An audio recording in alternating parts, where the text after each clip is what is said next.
এক সরকার পতনের পরে যেন বাংলাদেশ পাকিস্তান সম্পর্কে নতুন মোড় নিয়েছে। বাংলাদেশ আমাদের হারিয়ে যাওয়া ভাই, সম্প্রতি এমন মন্তব্য করেছেন পাকিস্তানের পররাষ্ট্রমন্ত্রী।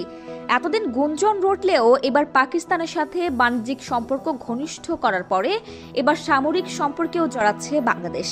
ভারতের ঠিক নাকের ডগায় ভারত মহাসাগরে একসাথে শক্তি প্রদর্শন করতে যাচ্ছে বাংলাদেশ ও পাকিস্তান। ভারতের বাধা থাকা সত্ত্বেও পাকিস্তানের ডাকে বাংলাদেশের সাড়া দেয়া কি ইঙ্গিত দিচ্ছে আঞ্চলিক রাজনীতির ভবিষ্যতে?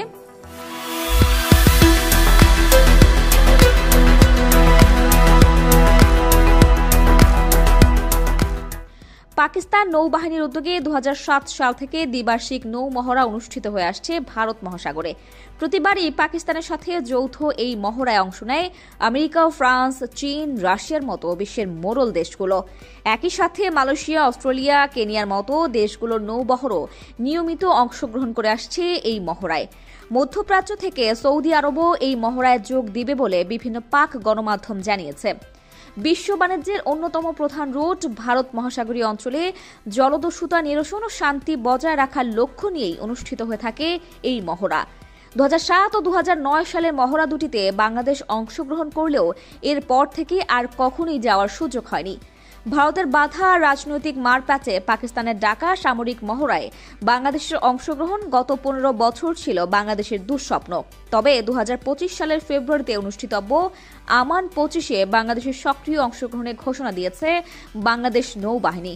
আগামী 5 থেকে 11 ফেব্রুয়ারি 6 দিন ব্যাপী অনুষ্ঠিত হতে যাওয়া এই মহড়ায় বাংলাদেশ ও পাকিস্তান সহ আরও প্রায় 50টি দেশ অংশ নিতে যাচ্ছে। সেখানে জলদস্যু প্রতিহত ইস্যুতে নিজেদের দেশের শক্তির প্রদর্শনী করবে দেশগুলো। এছাড়া দেশগুলোর সমন্বিত সন্ত্রাস বিরোধী অভিযান, উদ্ধার অভিযান, সমুদ্র নিরাপত্তা সহ বিভিন্ন বিষয়ে সহযোগিতাপূর্ণ প্রশিক্ষণের পরিকল্পনা রয়েছে আমান 2025-এ। মহাসাগরীয় অঞ্চলের শান্তিরক্ষা ও সন্ত্রাস দমনে সামরিক মহলের উচ্চ পর্যায়ে বেশ কিছু বৈঠক অনুষ্ঠিত হয় মহড়া চলাকালীন সময়ে। অংশগ্রহণকারী দেশগুলোর সহাবস্থান এবং সৌহার্দ্যের প্রতীক হিসেবেই দেখছেন বিশ্লেষকরা।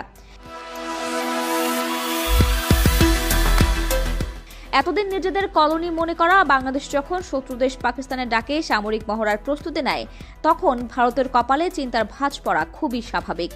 পাকিস্তানের সাথে বাংলাদেশের সামরিক সম্পর্ক গভীর হলে সবচেয়ে বেশি ক্ষতিগ্রস্ত হবে ভারত। তাই কূটনৈতিকভাবে ঢাকাকে বারবার নিষেধাজ্ঞা দিচ্ছে দিল্লি। কিন্তু স্বাধীন সার্বভৌম রাষ্ট্র হিসেবে সামরিক ভারতের সিদ্ধান্ত মেনে নিতে কোনোভাবেই বাধ্য নয় বাংলাদেশ সরকার।